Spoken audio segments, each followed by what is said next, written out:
What's good, everybody? Welcome back to Office Hours with the Professor, the show where I say things.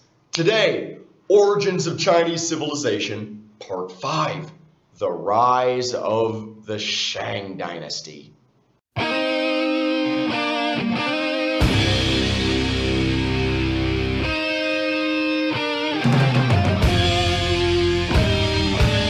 So, last time we talked about the Xia dynasty, right? Which appears to be this mythologized recollection of the real life Arlito culture. That's what archaeologists call it, the Arlito culture.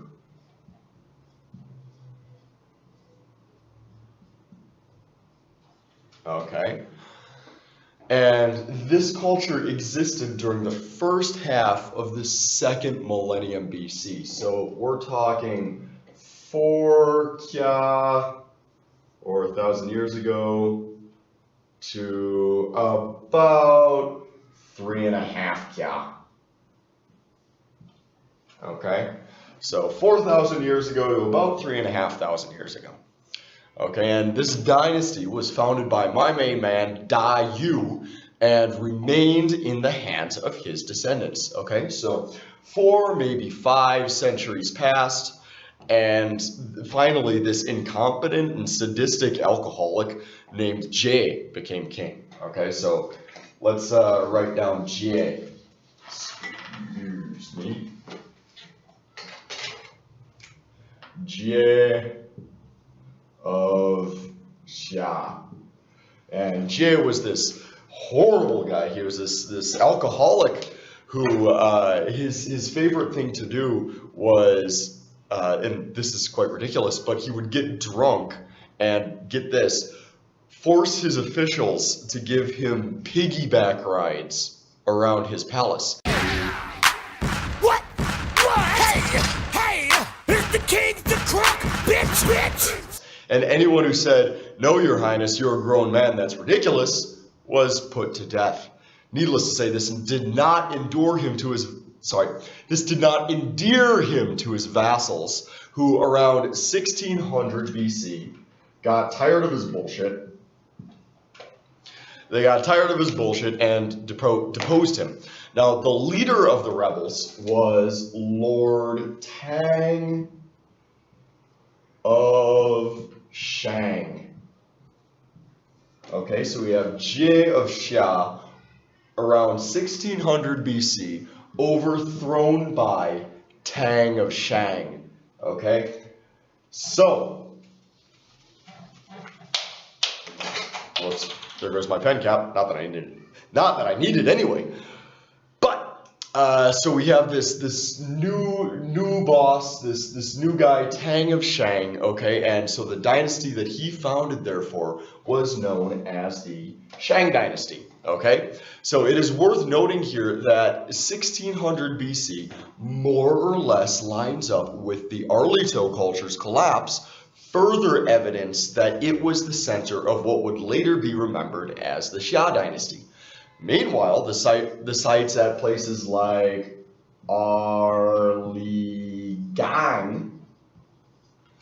and, for example, Arligang and Anyang, that's important, Anyang. These two archaeological sites come to greater prominence. Okay, so this would mirror the rise of the Shang Dynasty. Now, the question is less whether the Arlito people were later known as the Xia, and more whether they called themselves the Xia. Okay, so did the Arlito, let's write this down, so is more or less the Xia. The Shang is equivalent to the Arligang and Anyang sites, all right? So the question is not whether or not these people would be later known as the Xia, but whether the Arlito people called themselves the Xia, and whether the Arligang people called themselves the Shang, okay? So did the Arlito kings and the early Shang kings match those found in the bamboo annals and in the classic of history and in records of the Grand Historian and these other later Chinese classic history books? Were they even Chinese speakers? We just don't know, and this is something that keeps me up at night. So at any rate, as of the 16th century BC, there was a new sheriff in town, one who aimed to clean up these here parts.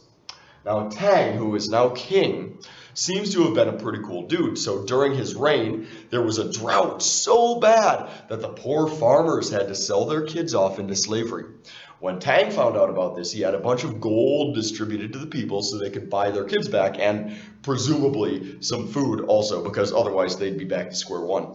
You know, when I heard this story, I noticed something really interesting, okay? Whereas the first Xia king, remember Da Yu, had to overcome a flood, he had to deal with a flood, the first Shang king had to deal with a drought. So let's look at that.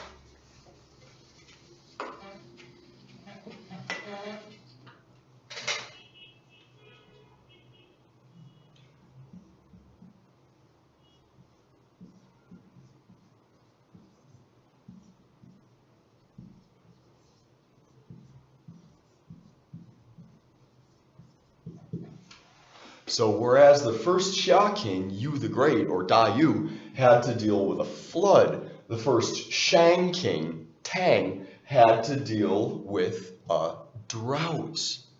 Isn't that interesting? That seems to imply a kind of dualism between the Xia and the Shang. Okay? Now, to me at least, this invites a comparison with one of China's most widely recognized cultural exports.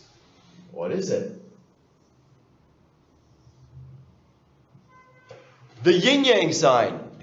Now, of course, I think that a lot of people are familiar with this sign, and this is a representation of how seemingly opposing forces can complement one another.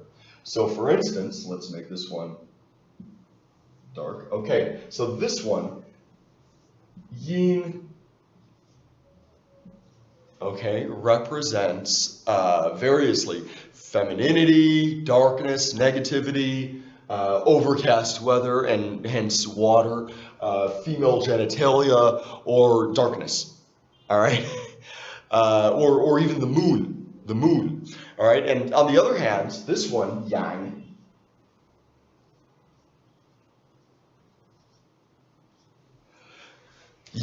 represents something like masculinity, light, the sun, things like this. And according to the leading sinologist, Sarah Allen, really cool, Sarah Allen, check her out. Sarah Allen.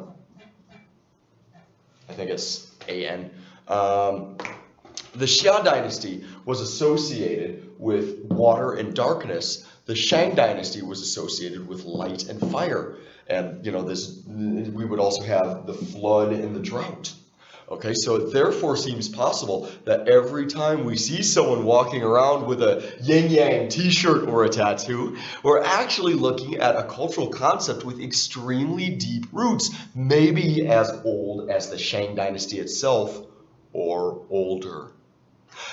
The idea of Shang and Xia dualism could lead one to dismiss the Xia and even the early Shang as being completely mythological or even spurious, but I think that just because a story contains mythical elements doesn't make it mythical and completely untrue in and of itself. Indeed, I would argue that the presence of a palace complex at Arlito more or less proves the existence of a state later known as the Xia, although we don't really know what they called themselves. So, the Shang are now in charge, and we're going to talk more about them in the next video. The Shang Dynasty was a critical period in the history of China. It was during this period, after all, that we find the oldest written documents thus far recovered. So, Shang writing. Chinese history, as we strictly define the term, has finally begun. What were these written documents and what were their significance? Find out next time on Origins of Chinese History, Part 6. roll the bones. Bye, everybody, and I will see you next time. Yeah! What? Check this out, right? Yeah! Look, John, the motherfucking Eastside boy. What? The King's the crunk. What? I got you with some new shit. Yeah! Now guess that we don't win platinum and shit. Don't mean we don't change, nigga. What? We the motherfucking king. Yeah!